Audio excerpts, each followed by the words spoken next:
पड़ती है। जैसे हमने जल निकालना है, जल प्राप्ति के लिए हम पूजा जल की करते हैं। और जल कहाँ है? जमीन में।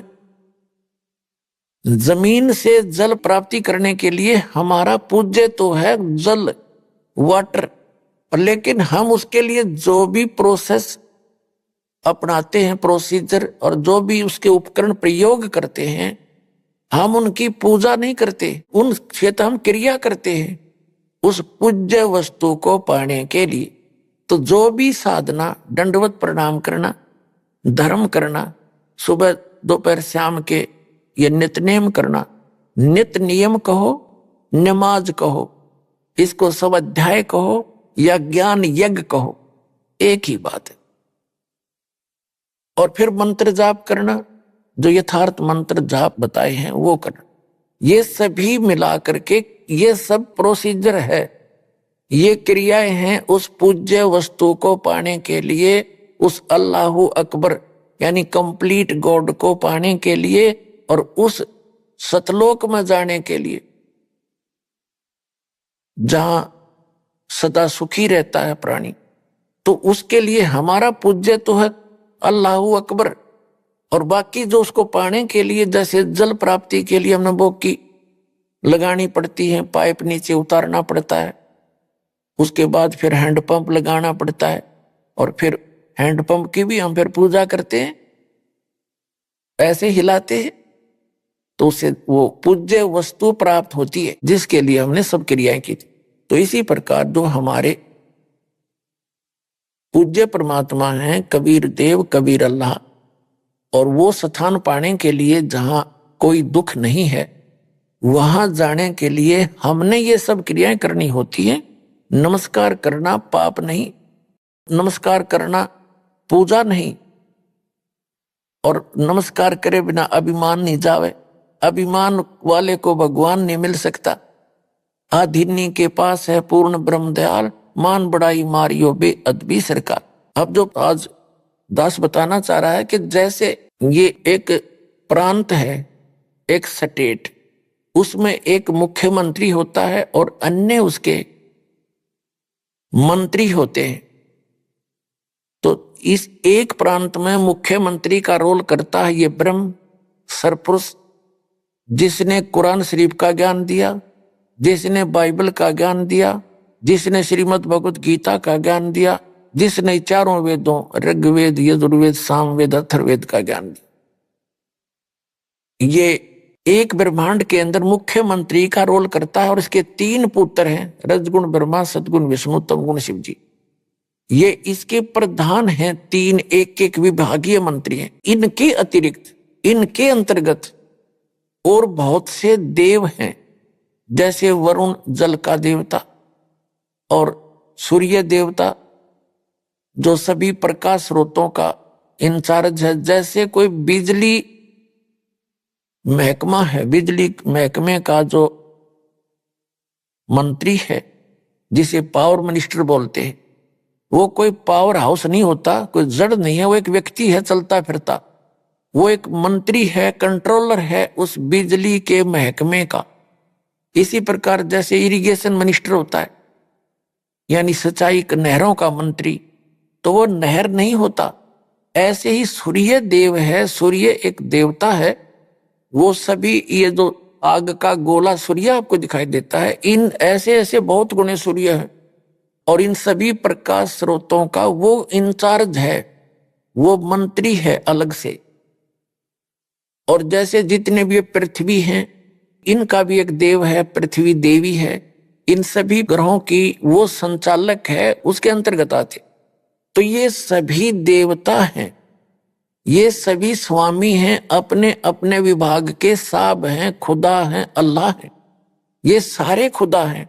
लेकिन इन सब का ओवरऑल कंट्रोलर जो खुदा है, जो असंख्य ब्रह्मांड का स्वामी है, वो अल्लाह ताला है। उसको इसलिए तो अल्लाह ताला का, इसलिए उसको अल्लाहु अकबर का, बड़ा भगवान का। इसका मतलब छोटे भगवान भी हैं, छोटे खुदा भी हैं, तभी तो उसको बड़ा कहा ना। बड़े कहने की आवश्यकता नहीं थी, जब और खुदा होते ही नहीं थे। अगर और प्रभु ना होते और स्वामी ना होते तो उसको बड़ा कहने की क्या आवश्यकता थी, उसको कबीर कहने की क्या आवश्यकता है, जैसे बड़ा मानते मुसलमान भाई। तो अल्लाह अकबर यानी बड़ा भगवान, बड़ा खुदा, बड़ा अल्लाह। तो छोटे अल्लाह भी हैं, यानी छोटे भगवान भी हैं, छोटे प्रभु भी हैं, अपने अपने क्षेत्र के हैं। ये आपको डिफाइन कर ही दिया, ज्यादा कहने की जरूरत नहीं। अब आपको दिखाते हैं जो कुरान शरीफ का ज्ञानदाता और श्रीमद् भगवत गीता का ज्ञानदाता और वेदों का ज्ञानदाता, इन 4 वेदों का 5वां वेद सूक्ष्म वेद है जिसको तत्व ज्ञान कहते, वो तो कंप्लीट गॉड गिवन है, उस पूर्ण परमात्मा का दिया हुआ, अपने मुख कमल से आकर बोला है, वो तो इस दास के पास उपलब्ध है।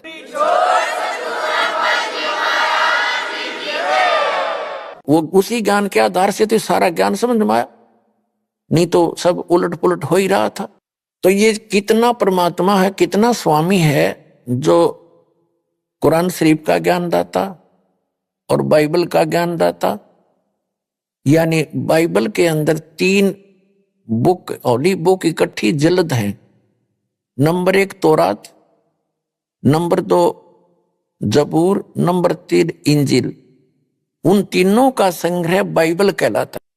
तो उनका ज्ञानदाता भी ये ब्रह्म है, कुरान शरीफ का ज्ञानदाता भी ये ब्रह्म है, और श्रीमद् भगवद गीता का ज्ञानदाता भी ब्रह्म है, और इन 4 वेदों का ज्ञानदाता भी ब्रह्म है।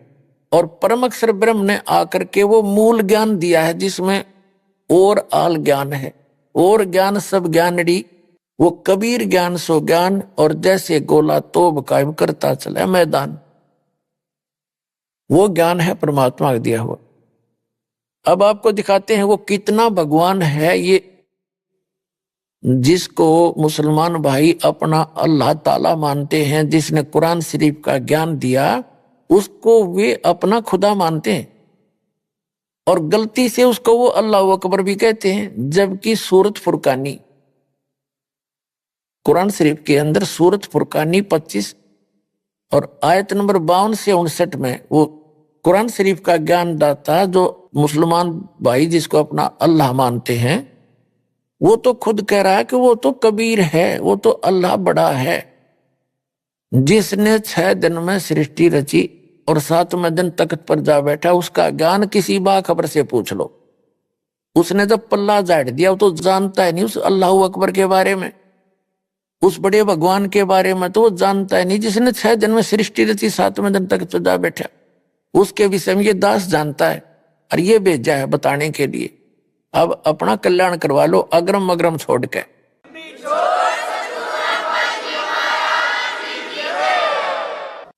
अब देखिएगा एक ब्रह्मांड के अंदर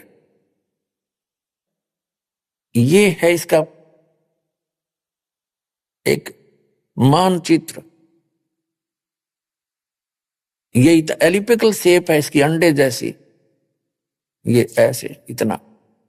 इसमें नीचे 7 लोक हैं, ये नीचे के इस पाताल लोक में जीवन है, बाकी ये ग्रहों की तरफ खाली घूमते हैं। ये पाताल लोक है, ये रसातल, तलातल, ये नरक टाइप हैं, ये सारे नरक टाइप, इसमें जीवन है। इसके बाद ये पृथ्वी लोक है, फिर और ये है स्वर्ग लोक। इन 3 लोकों में, पाताल लोक, पृथ्वी लोक और स्वर्ग लोक, इन 3 लोकों पर इन श्री ब्रह्मा जी रजगुण, श्री विष्णु जी सतगुण और श्री शिव जी तमगुण का अधिपत्य है। इन तीनों, पृथ्वी लोक पर, पाताल लोक और स्वर्गलोक। ये है ब्रह्मलोक, ये है एक ब्रह्मलोक, इसी ब्रह्मांड के अंदर एक ब्रह्मलोक है। ये सारा मिला के इतना, इसके अंदर इस काल भगवान ने ये चारों तरफ समुद्र ही समुद्र है, बहुत गहरा समुद्र है, ये समुद्र है। और इसमें इस काल भगवान ने क्या रचना की है, ये एक महा इंद्र का द्वीप बना, इसको महास्वर्ग कहते हैं, इसको महास्वर्ग कहते हैं। इसके ऊपर नकली सतलोक, नकली अलखलोक, नकली डुप्लीकेट अगम लोक और अनामी अर्थात अकय लोक बनाए ये। और ये 88,000 खेड़े हैं। ये शपथपुरी अलग है जिसमें 7 मंडल इकट्ठे ही हैं, वो नगरी है छोटी छोटी। और ये धर्मराय का लोक है, ये एक मानसरोवर है इसमें, इस ब्रह्मांड के अंदर। तो ये एक ब्रह्मांड का चित्र है। इस ब्रह्मांड में ये खुद यहां गुप्त रहता है ब्रह्मा रूप में, ये मां ब्रह्मा के रूप में काल यहां रहता है। साथ में दुर्गा को मां सावित्री रूप में रखता है, और ये महाविष्णु के रूप में रहता है, महाविष्णु के रूप में काल ब्रह्म, और दुर्गा को लक्ष्मी रूप में रखता है। ये तीन नक्षत्र न्यारे न्यारे से गुप्त बना रखे हैं। ये सतोगुण प्रधान नक्षत्र है, ये तमोगुण प्रधान नक्षत्र है। इसमें ये काल महाशिव रूप में रहता है, और दुर्गा को पार्वती रूप में रखता है। और ये रजोगुण प्रधान नक्षत्र है, इसमें महाब्रह्मा रूप में रहता है, और दुर्गा को सावित्री रूप में रखता है। इन तीनों स्थानों पर एक एक पुत्र की उत्पत्ति करता है। जो इस स्थान पर ये उत्पत्ति करते हैं दोनों, दुर्गा जी और ये काल भगवान ब्रह्मा रूप धारण कर लेता है। और इसके साथ फिर ये दोनों सृष्टि क्रम करते हैं। पति पत्नी के व्यवहार से जो पुत्र उत्पन्न होता है वो इन ब्रह्मा जैसी शकल का हो जाता है, रजोगुण युक्त हो जाता है। इस स्थान का ऐसी कंस्ट्रक्शन है। और ये है सतोगुण प्रधान क्षेत्र। इसमें ये काल विष्णु रूप धारण कर लेता है चतुर्भुज रूप में, और दुर्गा को भी रखता है महालक्ष्मी रूप। इन दोनों के संयोग से ये सतोगुण प्रधान क्षेत्र है। यहां ऐसी कंस्ट्रक्शन है, यहां व्यक्ति का अपने आप स्वभाव बहुत अच्छा रहता है। तो इनके संयोग से जो पुत्र उत्पन्न होता है वो सतोगुण युक्त हो जाता है। और ये है तमोगुण प्रधान क्षेत्र। इसमें ये स्वयं रहता है महाशिव रूप में, दुर्गा को रखता है पार्वती रूप में। इन दोनों के संयोग से जो पुत्र उत्पन्न होता है वो अब ऑटोमेटिकली तमोगुण युक्त हो जाता है, ऐसी शकल का हो जाता है। फिर ये जब युवा हो जाते हैं तब तक इनको कोमा में रखता है। युवा होने के बाद फिर ये दुर्गा के सहयोग से, ये सबके सामने नहीं आता, इसकी वास्तविक रूप शकल तो बहुत बुरी है। जो गीता जी के अंदर ये कहता है, अर्जुन देख मेरा ये काल, ये हूं मैं असली रूप, मेरा विराट रूप, और मैं काल हूं। 11वें अध्याय के 32वें श्लोक में गीता जी में कहता है मैं काल हूं। तो ये काल कहता मैं अपने वास्तविक रूप में कभी किसी के सामने नहीं आता। 7वें अध्याय के 24-25वें श्लोक में श्रीमद् भगवत गीता में कहा कि मैं अपनी योग माया से छुपा रहता हूं, और ये मूर्ख जन समुदाय मुझे ये कृष्ण रूप में मान रहे होंगे, व्यक्ति रूप में। मैं कृष्ण नहीं हूं। वो तो श्री कृष्ण के अंदर बोल रहा था, फिर बाहर निकल कर दिखाया विराट रूप कि ये मेरा असली रूप, और मैं कभी किसी के सामने नहीं आता, ये मेरा अटल घटिया नियम है। तो ये यहां गुप्त रहता है, और जिसको दर्शन देता है तो किसी को ब्रह्मा रूप में, किसी को विष्णु रूप में, किसी को शिव जी के रूप में। तो आज तक कोई समझ नहीं पाया कि ये महाब्रह्मा कौन है और महाविष्णु कौन है। इन्हीं को महाब्रह्मा कहने लगे, उसी को सब कुछ मान बैठे। तो अभी तक इस अध्यात्म ज्ञान का सिर पैर नहीं था किसी के पास। इस दास पर दया करी परमात्मा ने, ये सारा रहस्य खोल के धर दिया आपके सामने। बुद्धिमान समाज है, आओ और अपना ज्ञान ग्रहण करो, कल्याण करवाओ, और समझो इस ज्ञान को अच्छी तरह।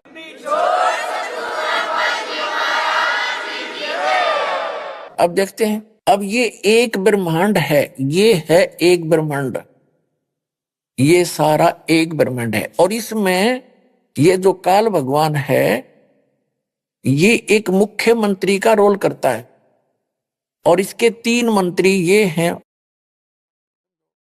यानी मेन तो ये 3 है। इसके अंतर्गत फिर और 33 करोड़, जैसे एक मुसलमान भाई है डॉक्टर जाकिर नायक, वो क्या तर्क देता है कि मुसलमान तो मानते हैं सब कुछ खुदा का है, और वो कहता है अधिकतर हिंदू मानते हैं कि जैसे ये सूरज खुदा है, और आग खुदा है, पहाड़ खुदा है, मूर्ति खुदा है, सांप खुदा है, यानी ये सब को खुदा मानते हैं। जैसे हम सूर्य देव कहते हैं, वरुण देव जल का देवता है, और इंद्र स्वर्ग का देवता। तो ये ऐसे वास्तव में ये हैं, ये सभी जो हैं ये भी खुदा हैं, अपने अपने सत्र के प्रभु हैं, अपने अपने सत्र के ये स्वामी हैं, मालिक हैं। इनको नकारा नहीं जा सकता। जैसे पूरे भारत के अंदर अगर सारे एमएलए गणन लगे तो 3-4 हजार हो जाएंगे, और एमपी तो है ही, ये फिक्स्ड है। एमपी मेंबर ऑफ पार्लियामेंट की जो पद सीट है ये फिक्स है। और इसी प्रकार 33 करोड़ देवताओं की फिक्स है। वो 33 करोड़ देवताओं की ये समझ लो मेंबर ऑफ पार्लियामेंट की सीट है। वो देवता मर जाते हैं, दूसरे अच्छी आत्माओं को देवता पद प्राप्त हो जाता है। तो इस प्रकार ये सभी देव हैं। देव माने प्रभु हैं, स्वामी हैं अपने सत्र के। लेकिन कुल का मालिक जिसको महादेव कहते हैं, बड़ा भगवान कहते हैं, अल्लाह अकबर कहते हैं, वो सब का मालिक है, उसके सब देव हैं।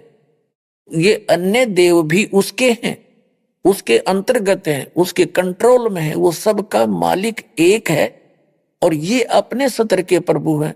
ये सब खुदा होते हुए भी उस एक खुदा के हैं। ये सब खुदा भी हैं। ये है रियल डेफिनेशन ऑफ गॉड। और जिनका का पता नहीं, वो तर्क वितर्क कितना ही कर लो, अटपट मारते ही रहते हैं। तो अब आज पहले जो हमारे खासकर भारतवर्ष में जो गहनी संस्कृत बोला करता था स्पीड से, और चारों वेदों को जो घोट रखा था उसको चतुर्वेदी कहा करते थे। और संस्कृत बोलने वाले को महत्व दिया जाता था, चाहे वो कुछ भी अटपट कर रहा है, और सब ये मान लेते थे बड़ा विद्वान है। आज इसका स्थान इंग्लिश ने ले लिया, अंग्रेजी भाषा ने। और जो अंग्रेजी में घड़ी गटमट गटमट करे उसने सोचो बड़ा पहुंचा विद्वान है, खाक विद्वान है। एक भाषा का काम अपने विचारों को दूसरे तक पहुंचाना है। वो सिंपल हो, क्षेत्रीय हो, चाहे अरबी हो, चाहे पंजाबी हो, चाहे गुजराती या मराठी हो या हिंदी हो, अपनी लोकल मातृभाषा हो। वो ज्ञान खरा होना चाहिए ताकि सामने वाला समझ सके। हमारी बुद्धि काम करना बंद कर जाती है क्योंकि हमने ज्ञान नहीं। तो इस ज्ञान से समझ में होगा कि हम किसको के मान बैठे। अब पूर्ण परमात्मा की परिभाषा आपको समझाई जा रही है, यानी पूरे ब्रह्मांड की सतीथि बता रहे हैं, असंख्य ब्रह्मांडों की। अब जो ये एक ब्रह्मांड में मुख्यमंत्री का रोल करता है ये ब्रह्म है, और इसके 3 पुत्र हैं। ये मुख्य कंट्रोलर हैं इन 3 लोकों के, पृथ्वी लोक, और एक एक विभाग के मंत्री हैं, पृथ्वी लोक, स्वर्ग लोक और नीचे पाताल लोक के। यही तीनों अपना इसके अंतर्गत आते हैं ब्रह्म के। और इस ब्रह्म का कितना क्षेत्र है ये देखिएगा। आपने जो ये देखा, ये एक ब्रह्मांड देखा, आपने जो ये ब्रह्मांड देखा, ये अब ये समझो हम इस स्थिति में आगे, ये एक गेंद जो है ये एक ब्रह्मांड समझ। ऐसे ये 5 ब्रह्मांड मिलाकर एक महाब्रह्मांड बना दिया इसने। ऐसे ऐसे ऐसे 4 महाब्रह्मांडों में 20 ब्रह्मांडों को रोक दिया, अपने अपने स्थान पर ये घूम रही है। ये सारा एक 20 ब्रह्मांड का क्षेत्र है। फिर इसके बाद एक ब्रह्मांड ये हो रहा है इसका, ये सारा भी एक ब्रह्मांड है। ये तो दिखाने के लिए थोड़े से लिखने में नहीं आ रहे थे। इसका भी अलिपिकल शेप है, ऐसे ऐसे अलग से। तो ये ब्रह्मांड अलग से है, ये 21वां ब्रह्मांड है इसका। तो ये कुल मिलाकर ये सारे, ये ब्रह्मांड नहीं है, ये तो दिखाने के लिखने के लिए थोड़े बड़े बनाने पड़े। तो ये सारा एक ब्रह्मांड है इतना, ऐसी एलिपिकल शेप है इसकी भी ऐसे।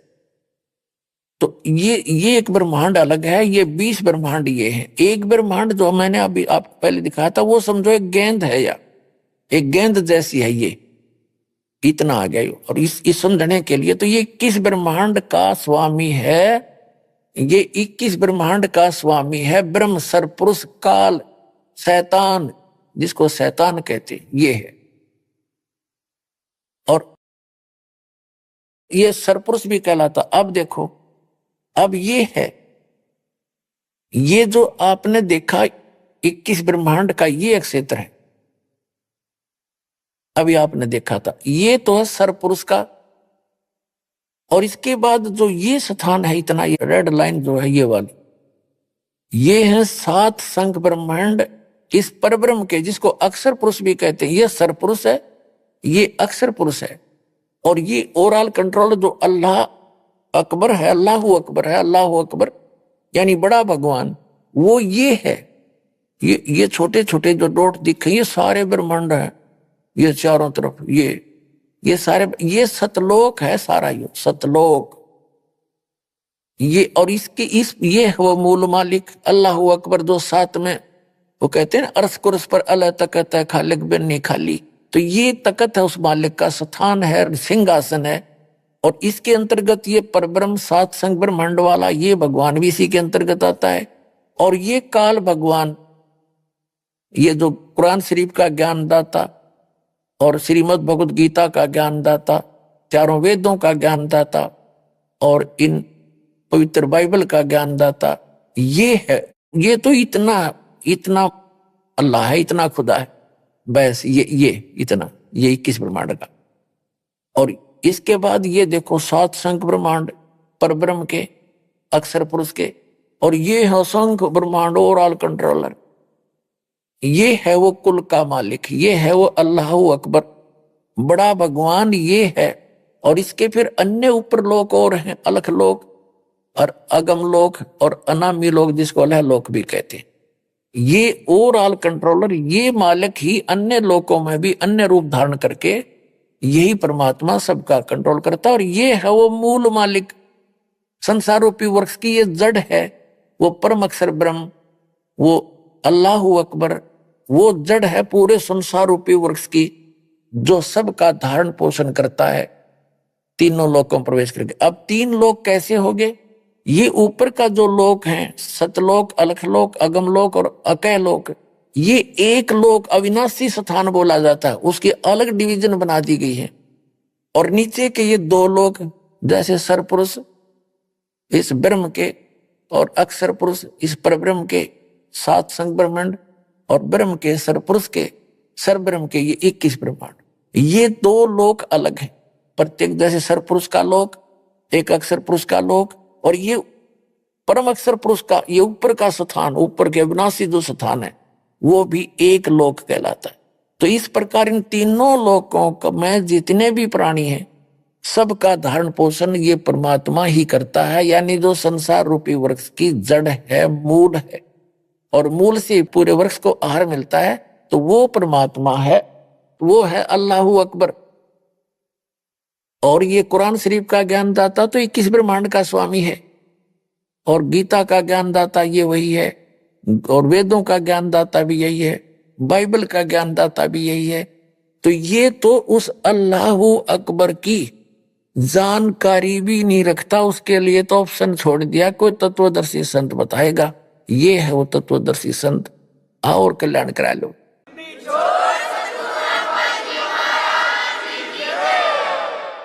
पुण्यात्माओं, इनकम्प्लीट जो नॉलेज रखते हैं उसके विषय में कहा है, little knowledge is the dangerous thing, नीम हकीम खतराए जान। अभी तक जिन भगवानों को भगवान मान के इस पृथ्वी के जितने भी मानव हैं अपना कल्याण चाहते थे, ये खुद लिटल नॉलेज रखता है। इसने तो ऑप्शन छोड़ दिया कि उसके बारे में किसी बाखबर से पूछ लो। तो इन सदग्रंथों में वर्णित विधि से उस अल्लाह अकबर की यानी कंप्लीट गॉड की, अक्षर पुरुष की प्राप्ति हो ही नहीं सकती, उसकी भक्ति ही नहीं है। ये तो अल्लाह अकबर मान के और इस गीता ज्ञानदाता, वेद ज्ञानदाता, कुरान शरीफ के ज्ञानदाता, बाइबल के ज्ञानदाता की पूजा कर रहे हैं। जो अन्य देवता है, अन्य प्रभु है, अन्य स्वामी है, वो कुल मालिक नहीं है, वो अल्लाह ताला नहीं है, वो कंप्लीट गॉड नहीं है। उस कंप्लीट गॉड की जानकारी इस दास के पास है।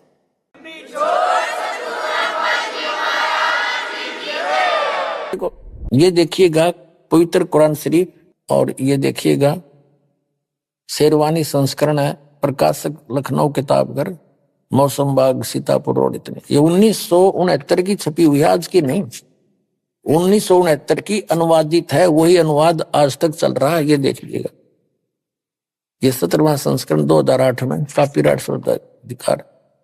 ये Lucknow Kitabghar, opposite bright Motors, मौसम बाग, सीतापुर रोड, लखनऊ। ये प्रथम संस्करण 1969 में छपा था, और ये 17वां संस्करण हम पढ़ रहे हैं आपके हाथों में, ये यहां से मुद्रित है। अब देखिएगा, ये है सूरत अंबिया, कुरान शरीफ सूरत अंबिया 21 नंबर, और इसकी आयत यहां से आते आते यहां आ गई है। यहां पर ये 100 होगी, ये वैसी टिप्पणी। इससे आगे फिर ये 551 552 पर चला गया कुछ अंश इसका। यहां पर ये 553 पर आ गया विमान। इधर तो अरबी भाषा वाली है, इधर ये हिंदी है, इसलिए एक पृष्ठ ज्यादा बन जाता। 553 पर आगे हम, यहां तो दूसरी, ये दूसरी शुरू होगी यहाँ पर हिज 22, ये तो यहां से शुरू होती है, यहां से, इसलिए वहां लिखी गई। इस 21 अंबिया की ये आयत यहां तक चल रही है, 103 समाप्त हुई, और ये 104 यहां से शुरू होती है आयत। जिस दिन हम, ये कुरान शरीफ का ज्ञानदाता ये बोल रहा है, जिस दिन हम आसमान को इस तरह लपेटेंगे जैसे तुम्हार पुलिंदा में कागज लपेटते हैं, जिस तरह हमने पहले पैदा किया था, फिर हम उसे दोहराएंगे और वादा हमारे जिम्मे है, हमें जरूर करना है। फिर पढ़ लो एक बार अच्छी तरह, कि जिस दिन हम आसमान को इस तरह लपेटेंगे जैसे तुम्हार पुलिंदा में कागज लपेटते हैं, और फिर जिस तरह हमने पहले पैदा किया था, और फिर हम उसे दोहराएंगे, यह वादा हमारे जिम्मे है, हमें जरूर करना है। अपना तो ये बालकों के लेख हैं, इनको कोई समझ सकता है? तो एक इस 21 ब्रह्मांड के मालिक के कोड वर्ड हैं, चाहे कुरान शरीफ है, चाहे श्रीमद् भगवद गीता, चाहे वेद है। और दिखाते हैं आपको, फिर क्लियर होगा कंसेप्ट। इसी कुरान शरीफ का ये है, कुरान शरीफ चल रही है, कुरान शरीफ और सूरत मुल्क की 67, मुल्क की 67, सूरत मुल्क की 67 की आयत नंबर ये 2 है, एक यहां समाप्त हुई। जिसने मरना और जीना बना, ये कहते हैं शुरू अल्लाह के नाम से जो निहायत रहम वाला बेहद मेहरबान है, ये एक नंबर है। उसकी बड़ी बरकत है, उस जिसके हाथ में आलम की सारी दुनिया की बादशाही है, और वह हर चीज पर शक्तिमान है, समर्थ है। जिसने मरना और जीना बनाया, और ये का जन्म मृत्यु नहीं, जिसने मरना और, वो कहते पुनर्जन्म नहीं, जिसने मरना और जीना बनाया ताकि तुमको जांचे कि तुम में कौन अच्छा काम करता है, और वह बड़ा बलवान और साथ साथ बड़ा ही अक्षमा करने वाला। ये सूरत मुल्क की 67 की 2 नंबर आयत में स्पष्ट कर दिया। जिसने जीना और मरना बढ़ाया जीना और मरना, जीना और मरना, पुनर्जन्म। और जैसा कि आपने सूरत अंबिया 21 आयत नंबर 104 में देखा कि वो कह रहा कि मैंने जैसे पहले पैदा किया था दोबारा फिर करूंगा पैदा।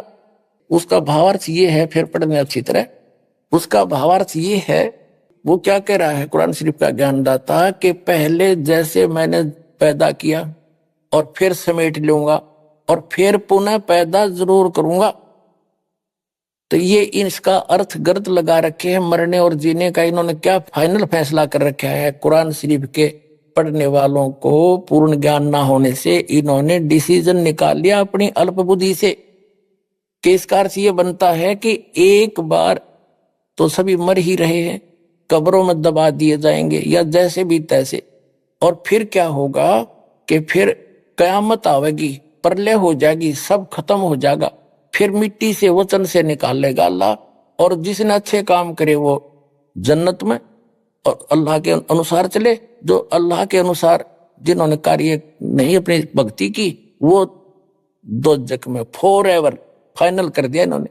और ये तो खुद कहता है जैसे मैंने पहले पैदा किए फिर करूंगा। अगर ये शब्द नहीं कहता कि फिर मैं दोबारा करूंगा और मैं अपना पक्का वायदा करता हूं, यदि एक ही बार होना है तब फिर करूंगा, तो शब्द आना ही नहीं चाहिए। फिर देख लो कुरान शरीफ, फिर दोबारा दिखाते हैं आपको। कुरान शरीफ सूरत अंबिया 21 की आयत नंबर ये चलती चलती आ रही है, ये आके आगे ये 100, इसके बाद यहां आ जाती 553 पृष्ठ पर मौसम बाग सीतापुर रोड लखनऊ से छपे प्रकाशन के। यहां देखिएगा 103 खत्म हुई, 104 नंबर आयत चली। जिस दिन हम आसमान को इस तरह लपेटेंगे, यानी कयामत के समय जैसे तुम्हार यानी कागज का रोल बना दिया जाता है, लपेट लेते हैं। और जिस तरह हमने पहले पैदा किया था उसी तरह हम दोहराएंगे, फिर पैदा करेंगे। और वायदा हमारे जिम्मे है, हम जरूर करना है। अब देखो, अब क्या स्पष्ट हो गया। यदि जो ये निष्कर्ष निकाले बैठे मुसलमान भाई कि एक बार कयामत आवेगी तब तक ये उस कब्रों में फट रहेंगे, तेरा गजब, ये कोई ज्ञान है?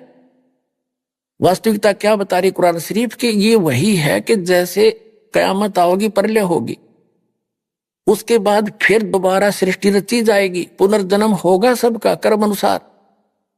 कुरान शरीफ तो ये कहना चाहती है, ये गलत समझ रहे हैं, इनको ज्ञान नहीं है बिल्कुल भी।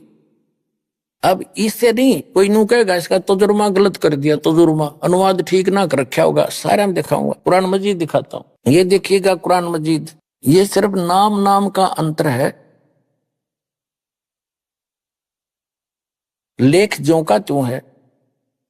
ये है तजुर्मा मौलाना फतेह मोहम्मद खान साहिब जालंधरी तसही, मौलाना अब्दुल मजीद सरवर साहिब,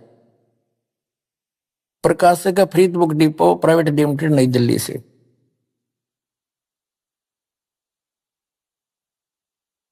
यही है, सारा कुछ वही है। ये 2006 में छपा है, 982 पृष्ठ है। ये यहां से प्रकाशित है, दरियागंज नई दिल्ली से। इनके फोन और फॉक्स नंबर। अब आपको दिखाते हैं, ये है सूरत अंबिया कुरान मजीद। नाम ना बदल रखा, शरीफ कहो चाहे मजीद कहो, कोई अंतर नहीं है। सूरत अंबिया 21 और ये 523 पृष्ठ पर हम इसके पढ़ रहे हैं, नीचे आ जाता है ये यहाँ हज, ये इन्होंने अंबिया। अब यहां आ जाते हैं हम आगे अगले पृष्ठ पे, 104 आयत पर पहुंचेंगे। यहां पर दूसरी शुरू हो जाती है हज, लेकिन ये होती यहां से शुरू, इसलिए वहां लिख दिया जाता ये हज वाली, लेकिन ये चल रही है अंबिया 104। जिस दिन हम आसमान को इस तरह लपेट लेंगे जैसे खेतों का तुमार लपेट लेते हैं, जिस तरह हमने कायनात को पहले पैदा किया था, आए है उसी तरह दोबारा पैदा करेंगे। यह वायदा जिसका पूरा करना जरूरी है, हम ऐसा जरूर करने वाले हैं। ओगिन इनका जो सिद्धांत है, इन मुसलमान भाइयों ने इस कुरान शरीफ को ठीक से ना समझ के वो गलत निष्कर्ष निकाल रखा है कि बस इनका फाइनल ये है कि चलते रहेंगे, मरते रहेंगे, कब्र में दबाते रहेंगे, और जब कयामत आवेगी फिर यानी सब कुछ नष्ट हो जाएगा। आसमान भी इसने कह दिया समाप्त कर दूंगा, तो रहेगा क्या फिर? तो फिर कहते हैं फिर ये फिर सबको जीवित करेगा अल्लाह। उनकी अपनी सोच वो गलत है, वो सोच। और फिर सदा के लिए वो स्वर्ग वाले स्वर्ग में, निकम्मे वाले नरक में, फिर दोबारा जन्म होना नहीं। और ये कहते हैं इस कायनात को पहले की तरह मैं फिर से उत्पन्न करूंगा, फिर पैदा करूंगा, ये मेरा पक्का वायदा है। एक और दिखाता हूं, ये देखिए कुरान अनुवाद दिखाता हूं आपको, ये देखिएगा। ये मुख्तसर तफसीर एहस नूल बयान तर्जमा मौलाना मोहम्मद जूनागढ़ी, तफसीर हाफिज सलाहुद्दीन यूसुफ, हिंदी तर्जमा व तरतीब मोहम्मद ताहिर हनीफ, और ये दारुसलाम प्रकाशक वितरक। इसमें इन्होंने अपने हिसाब से कर रखा, यहां से उल्टी साइड से चला है, यहां से चले हैं ये एक नंबर यहां से शुरू होती है। हम जैसा भी अपने इस पर आ जाते हैं, ये देखिएगा, ये है सूरत अंबिया 21 और 571 पर, ये 570 उल्टा चला, इसमें 70 उधर 71 है, और ये 104 नंबर आयत है। जिस दिन हम आकाश को इस तरह लपेट देंगे जिस तरह रोल के कागज पंजी का लपेट दिए जाते हैं, और हमने पहली बार पैदा किया था उसी तरह दोबारा करेंगे। यह हमारा मजबूत वादा है और यह हम जरूर करके रहेंगे। ठीक हो गया। जिस तरह हमने पहले पैदा किया था उसी तरह फिर करेंगे। इब जैसे आपने कुरान शरीफ फिर से देखिएगा, ये कुरान शरीफ फिर दिखाते हैं आपको, इसके ये वही है, ये कुरान शरीफ वही है। फिर देखिएगा, क्योंकि इसका समझना घना जरूरी है आपके लिए। कुरान शरीफ सूरत अंबिया 21 और यहां इसकी सूरत यहां आ जाती है 104। ये देखिएगा 553 पृष्ठ पे 103 या समाप्त हुई। जिस दिन हम आसमान को इस तरह लपेटेंगे जैसा तुम्हार पुलिंदा कागज लपेटते हैं, यानी बंडल बना देंगे, जैसे रोल बना दिया जाता है, जिस तरह हमने पहले पैदा किया था फिर हम उसे दोहराएंगे और यह वादा हमारे जिम्मे है, हम जरूर करना है। अपने आत्माओं, यदि इन मुसलमान भाइयों ने कुरान शरीफ को ढंग से समझा होता तो ये पहले ही समझ जाते कि ये इनकम्प्लीट नॉलेज है, क्योंकि कुरान शरीफ का ज्ञानदाता सूरत फुरकानी 25 आयत 52 से 59 में स्पष्ट कर रहा है कि उस अल्लाह वो अकबर ने, उस पूर्ण परमात्मा ने 6 दिन में सृष्टि रची, उसका नाम कबीर है, वो बड़ा भगवान है, और वो इस 6 दिन में सृष्टि रच के 7वें दिन तख्त पर जा बैठा, उसकी खबर किसी बाखबर से पूछो। और फिर इसमें इसने स्पष्ट कर दिया है कि जो मैंने जब पूरे सभी को प्रलय करूंगा और सब आकाश तक भी समेट दूंगा, इसका मतलब सब नाश हो जाएगा, फिर रहेगा क्या? वो कहाँ रहेगी फिर जन्नत इनकी।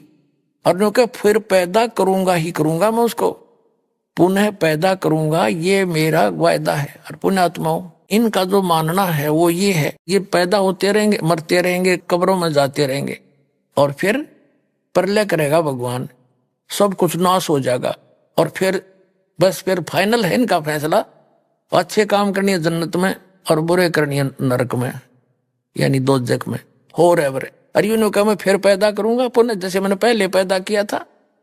तो दोबारा पैदा करने का, दोबारा कयामत लाने का तो जिक्र खत्म हो जाता है। वास्तविकता ये है कि ये जो दास ने सृष्टि रचना बताई ऐसे चलता है। ब्रह्मा जी के एक दिन में पूरी ये कयामत आती है, पृथ्वी, स्वर्गलोक और पाताल लोक पर कति जल ही जल हो जाएगा, सब समाप्त हो जाएंगे, वह जन्नत भी ना रहे इनकी, स्वर्ग जो जन्नत मानते हैं वो भी नहीं रहेगी। और फिर दूसरी बात ये है, एक तो ये कहते हैं मुसलमान भाई के कुरान शरीफ का ज्ञान सबके लिए है, सब मानव समाज के लिए है, किसी जाति विशेष के लिए नहीं है। तो जैसे हजरत मोहम्मद जी को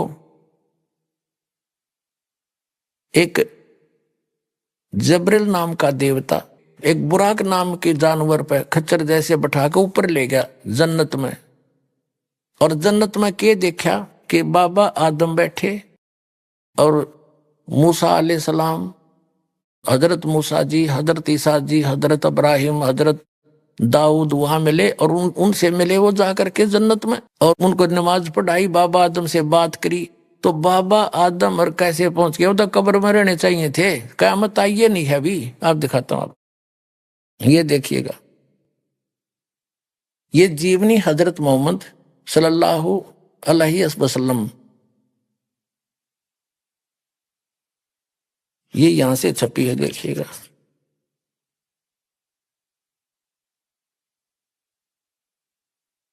मोहम्मद इनायतुल्लाह सुबहानी, अनुवादक नसीब गाजी फलाई, मकरजबी मकतबा इस्लामी पब्लिशर नई दिल्ली से। यहां देखिएगा, जीवनी हजरत मोहम्मद सल्लल्लाहु अलैहि वसल्लम, हिंदी, इस्लामी साहित्य ट्रस्ट, प्रकाशन नंबर 81, सर्वाधिकार प्रकाश का अधीन। नाम मूल किताब मोहम्मद अरबी उर्दू से इसकी हिंदी की गई है, ये यहां से छपी है, और ये यहां से मुद्रक है इसका। अब इसमें आपको ले चलते हैं,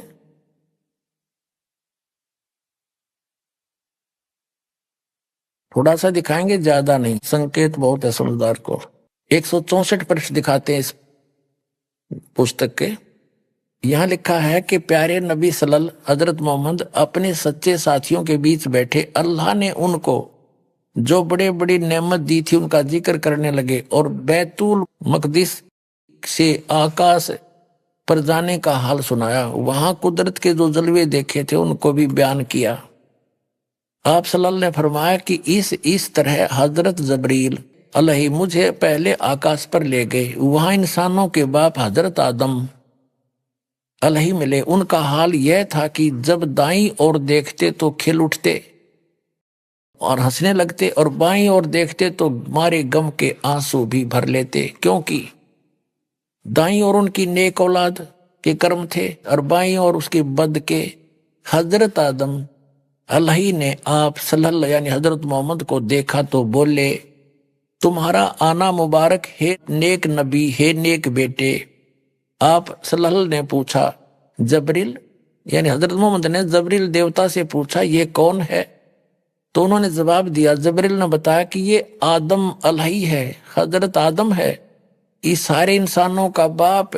फिर जबरील अलही आपको दूसरे आकाश पर ले गए। अब देखो, एक तो इस तरह ये सिद्ध होगी कि जिस जन्नत में ये कुरान शरीफ के आधार से ये तो नमाज आदि पढ़कर जाना चाहते हैं, उस जन्नत में वहां गए हुए प्राणी कितने सुखी। बाबा आदम को ये सुप्रीम मानते अपना, और वो जन्नत में बैठा है, एक बार तो रो रहा है, एक बार हंस रहा है। क्योंकि अब देखो, इनकी यह थ्योरी भी गलत सिद्ध होगी कि जब क़यामत आओगी, जब वह सारे पैदा किए जाएंगे, इतने इसका वहां रहेंगे। अब बाबा आदम की सारी संतान ऊपर जा रही, और ये हजरत ईसा, हजरत मूसा, हजरत अब्राहिम, दाऊद, और ये सारे ऊपर बैठे। अब दिखाते आगे। तो कहने का भाव ये है कि तू वो उस जन्नत ने के चाटे, वहां भी दुखी वो आदम, कभी रो रहा है कभी हंस रहा है, क्या इसी को जन्नत कहते हैं? यह साधना गलत है। जहां ये जाते हैं वो ये काल का लोक है, ये पितर लोक है, और वहां एक तरफ पितर लोक है, एक तरफ स्वर्ग है, एक तरफ नरक है, वो बहुत बड़ा क्षेत्र है। तो ये पितर लोक में बैठे हैं सारे, तो वो खा के वो जन्नत, जहां वहां भी दुखी। इनका हेड ऑफ द डिपार्टमेंट हजरत आदम वहां बैठा, कभी रो रहा है कभी हंस रहा है, इसी को जन्नत कहते हैं। कहते हैं वहां दुख नहीं, इस तो बड़ा दुख और क्या होगा, सुख का सांस नहीं वहां पर। अब इसको जन्नत कहते। देखो, प्यारे नबी सल्लल्लाहु अपने सच्चे साथियों के बीच बैठे थे, ये सारा बता दिया। उन्होंने फरमाया कि मुझे पहले आकाश पर ले गया, वहां इंसानों के बाप हजरत, पहले आकाश पर इंसानों के बाप हजरत आदम अलही मिले। उनका ये हाल था कि जब दाईं ओर देखते तो खिल उठते, स्वर्ग की तरफ देखे तो अच्छी संतान को देखकर हंसने लग जाते, और बाईं ओर देखते तो मारे गम के आंसू भर लेते, क्योंकि दाईं ओर उनकी नेक औलाद के कर्म थे, बाईं ओर बद के निकम्मी के। हजरत आदम अलही ने आप सल्लल्लाहु यानी हजरत मोहम्मद को देखा और बोले, तुम्हारा आना मुबारक हो नेक नबी, नेक बेटे। अब जब आप सल्लल्लाहु ने पूछा, जबरील ये कौन है? तो जबरील ने जवाब दिया, उन्होंने जवाब दिया कि ये आदम अलही है, सारे इंसानों का बाप। फिर जबरील अलही आप सल्लल्लाहु को दूसरे आकाश पर ले गए, फिर तीसरे पर, फिर आगे बढ़ते गए। आप सल्लल्लाहु जिस नबी के पास से गुजरते, ये मनमोहक शब्द कानों में गूंजते, तुम्हारा आना मुबारक है नेक नबी, है नेक भाई। इस तरह आप सल्लल्लाहु सातवें आसमान पर पहुंच गए। वहां हजरत अब्राहिम अलही मिले और देखते ही बोले, तुम्हारा आना मुबारक हो, है नेक नबी, है नेक बेटे। आप सल्लल्लाहु आगे बढ़े और आगे बढ़े और बढ़ते गए। रास्ते में सौंदर्य के रूप भी देखे, प्रकोप के दृश्य भी, हजारों फरिश्ते भी नजर आए। ये हजारों देवता भी हैं, उनके भी, मुसलमानों के भी देवता, फरिश्ते माने देव, और सजदे में पड़े हुए रब का गुणगान कर रहे थे। बढ़ते बढ़ते आप अल्लाह के सिंहासन के करीब पहुंच गए, पर्दे के पीछे। वहां आप सल्लल्लाहु पर और आप सल्लल्लाहु की उम्मत पर 50 नमाज दर्ज हुई। वापस आए तो हजरत मूसा अलही के पास से गुजर हुआ, क्योंकि कहा कि क्या फर्ज हुआ उम्मत पर। उन्होंने देखते ही पूछा। ये कहने का भाव यह है कि वो 50 नमाज दी, वो पर्दे के पीछे से बोलता, ये काल है, कभी सामने नहीं आता किसी के। श्रीमद् भगवद गीता अध्याय नंबर 7 के श्लोक नंबर 24-25 में कहता कि अर्जुन, मैं अपनी योग माया से छुपा रहता हूं, मैं कभी किसी के समक्ष नहीं आता। ये मेरा घटिया अटल नियम है या विनाशी नियम है। ये पर्दे से पीछे बोल रहा है निराकार। बताओ फिर पर्दे की क्या जरूरत थी? जब निराकार होता तो वो सामने क्यों नहीं आता? भगवान कोई चोर है क्या? वो भगवान तो यहाँ आता है, हमारे साथ साथ फिरते रहते थे। अल्लाहू अकबर, काशी माँ 120 वर्ष रह कर गए, वो हमारे सच्चे भगवान। ये तो गुप्त रहता है, ये तो चोर है एक किस्म का। अपना तुम आगे देखो। इसी पर हम चल रहे 165 पृष्ठ पे कि यहाँ देखो, कहते ये 5 नमाजें, लेकिन सवाब इनका 50 का ही है, मेरे फैसले बदला नहीं करते। 5 पर रोक दी नमाज, 50 के स्थान। ठीक है। पूरी रात बीत गई और आप सल्लल्लाहु के प्यारे साथी बैठे रहे। ये जो अपनी आत्म कथा जो ऊपर देखा वो बता रहे थे हजरत मोहम्मद जी, वो देखना। पूरी रात बीत गई और आप सल्लल्लाहु प्यारे साथियों बैठे रहे। आप सल्लल्लाहु ने आकाश पर जो दृश्य देखे थे, खुदा की कुदरत के और जो जो जलवे नजर आए थे, उन्हें आप पूरी दिलचस्पी के साथ सुना रहे थे। साथी मजे ले लेकर सुन रहे थे। आपने जन्नत में जो कुछ देखा, या उनकी जन्नत है, आपने जो जन्नत में जो कुछ देखा वह भी बयान किया और नेक साथियों को खुशखबरी दी। जन्नत में यह नेमतें तुम्हारा इंतजार कर रही हैं। ओए होए, अब देखो,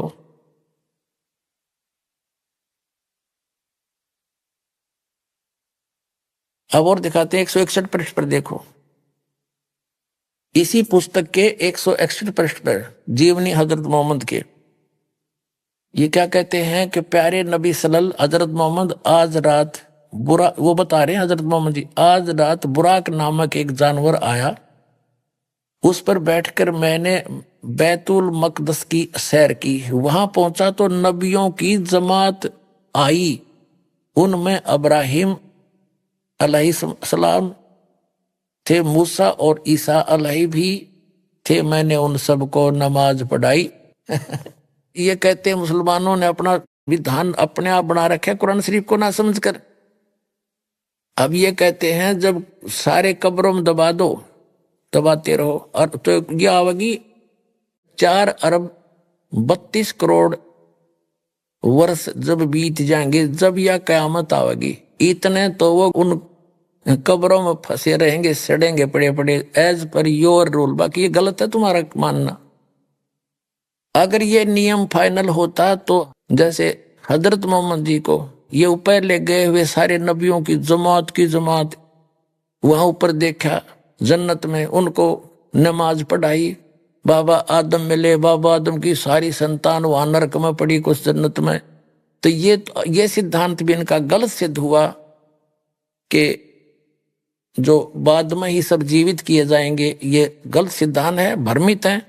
वास्तविकता ये है कि जन्म मरण जो परमात्मा ने आकर बताया ऐसे ही होता है, लेकिन पूर्ण परमात्मा की सत भक्ति करने के उपरांत फिर ऐसे स्थान पर चले जाएंगे जो वहां नरक नहीं है, वहां जन्नत ही जन्नत है, वो सतलोक है। वहां भी मनुष्य जैसा शरीर होगा लेकिन दूसरा मटेरियल होगा। अब जन्म मरण का इतिहास जो है, एक थोड़ा सा जीवित इतिहास दिखाते हैं आपको जो बिल्कुल सत्य है। अपनात्माओं, अध्यात्म ज्ञान को समझने के लिए हमने अपनी अपनी डफड़ी नहीं बजानी, बतेरे दिन बजा ली। हमने सभी सदग्रंथों को, सभी इतिहासों को साथ लेना पड़ेगा जितने महापुरुष हुए हैं। अब जैन धर्म का इतिहास दिखाते हैं आपको, ये देखिएगा। आओ जैन धर्म को जाने। ये पुस्तक है प्रवीण चंद्र जैन M.A. शास्त्री, ये पुस्तक है आओ जैन धर्म को जाने। लेखक है प्रवीण चंद्र जैन M.A. शास्त्री, जम्बूद्वीप हस्तिनापुर। प्रकाशक है श्रीमती सुनीता जैन, जम्बूद्वीप हस्तिनापुर, मेरठ उत्तर प्रदेश। अब ये यहां से ये है सारा कुछ। प्राप्ति स्थान है संजय कुमार विजय कुमार जैन, कानपुर वाले, जम्बूद्वीप हस्तिनापुर, मेरठ। जैन साहित्य सदन, चांदनी चौक, दिल्ली। राजकुमार जैन, कमलाबाई आश्रम, महावीर जी दी जैन मंदिर, शांति, ये सारा कुछ। और यहां से Jambudweep Hastinapur. Dhirendra Jain, new Adasya offset printers, Meerut से छपी है। अब देखो इस पे एक तो दिखाते हैं, इसके 154 पृष्ठ पर आपको ले चलते हैं। ये देखिए इसके 154 पृष्ठ पर दिखाते हैं आओ जैन धर्म को जाने। इन्होंने क्या बताया है कि भगवान श्री आदिनाथ यानी ऋषभ देव को इस्लाम धर्म में भगवान आदिनाथ को क्या माना गया है? उत्तर है बाबा आदम। ऋषभ देव जी जो जैन धर्म के प्रवर्तक हैं, वो मृत्यु के उपरांत बाबा आदम के रूप में प्रकट हुए, पुनर्जन्म नंबर 1 हुआ सिद्ध। और बाबा आदम भी फिर कब्र में होना चाहिए था, जो हजरत मोहम्मद ऊपर मिले। हजरत इब्राहिम, हजरत मूसा जी, हजरत ईसा जी भी कब्र में पाने चाहिए थे, अब वहां ऊपर मिले उनको। तो इनका विधान ये गलत है कि कब्रों में तुम्हें दबाया जाएगा और क़यामत आओगी जब जिंदा कराया जाएगा, अरबों वर्ष तक उसमें छेड़े जाइयो। यह आपका विधान है, कुरान शरीफ का नहीं है। कुरान शरीफ स्पष्ट कहता है कि दोबारा पैदा करूंगा, और पहले भी किया था, ये मैं वायदा करता हूं। तो पुनर्जन्म होता ही रहता है यहाँ तो। अब आगे देखो, एक पुनर्जन्म का और जबरदस्त इतिहास दिखाते हैं, ये देखिएगा। 294 पृष्ठ से हम चलते हैं। श्री महावीर भगवान के अन्य कौन कौन से नाम हैं? अन्य 5 नाम है: वीर, अतिवीर, सम्मति, महावीर एवं वर्धमान। अब हम 294 पृष्ठ पर आगे। अब श्री महावीर भगवान के जीवन का कथन कहां से आरंभ होता है? उत्तर देते हैं पुरुरवा नामक भील की पर्याय से। पुरुरवा नामक भील कौन था? उसने क्या किया? पुष्कलावती देश की पुंडरी कीनी नगरी में वो भीलों का राजा था। उसने सागर सेन मुनि से मद मास मधु का त्याग व्रत लिया था, जिसे आजीवन पालन किया था। श्री महावीर भगवान का जीव पुरुरवा भील की पर्याय से कहा गया। पहले 100 धर्म के स्वर्ग में एक सागर की आयु वाला देव हुआ। उसके बाद स्वर्ग से आकर क्या हुआ? भरत चक्रवर्ती की रानी अनंतमती से मारीची नामक ज्येष्ठ पुत्र हुआ। फिर उसके बाद कहाँ हुआ? मारीची ब्रह्म स्वर्ग में देव हुआ। ये मारीची कौन है? ये मारीची है भरत का पुत्र, ऋषभ देव का पोता। ऋषभ देव जी ने जब तपस्या की थी 1000 वर्ष तक, पहली धर्म देशना यानी प्रथम दीक्षा, पहला चेला यू अपना पोता बनाया था मारीची। और उससे एक गुरु बनाकर साधना करते, वेदों अनुसार साधना करने वाले की भी जन्म मृत्यु कैसे बनी रही? आगे देखो। अब मारीची फिर कहाँ गया? भरत की चक्रवर्ती रानी अनंतमती से मारीची नामक ज्येष्ठ पुत्र हुआ। फिर ब्रह्म स्वर्ग में देव हुआ। अयोध्या नगरी में फिर कपिल ब्राह्मण की काली स्त्री से जटल नामक पुत्र हुआ। फिर सौदर स्वर्ग में एक सागर वाली देव हुआ। फिर इसी भरत क्षेत्र में सुतिका नामक गांव में अग्निभूत ब्राह्मण की गौतम स्त्री से अग्नि से नामक पुत्र हुआ। यानी जन्म मृत्यु, स्वर्ग गया, फिर पृथ्वी पर, फिर स्वर्ग गया, फिर पृथ्वी पर, फिर नरक गया। ये आगे देखो 295 पृष्ठ पे, यहां कमाल हो जाएगा। फिर कहाँ गया? मंदिर नगर में साल्य का ब्राह्मण की पत्नी से भारद्वाज नामक पुत्र हुआ। भारद्वाज के शरीर ने छोड़कर महावीर भगवान का जीव कहाँ गया? पर्याय ने छोड़कर महेंद्र स्वर्ग में देव हुआ। महेंद्र स्वर्ग से फिर कहाँ गया? इतर निगोद में एक सागर की आयु वाला निगोदिया जीव हुआ। निगोद से निकलकर श्री महावीर भगवान का जीव कहाँ गया? अब देखो, अनेकों भाव धारण किए जो इस प्रकार है: 1000 आक वृक्ष के भाव, 80,000 सीप के भाव, 20,000 नीम के भाव वृक्ष के भाव, 90,000 बार केली वृक्ष के भाव, 3,000 बार चंदन वृक्ष के भाव, 5 करोड़ बार कनेर वृक्ष के पेड़ों के शरीर, और 60,000 बार वैश्या के शरीर।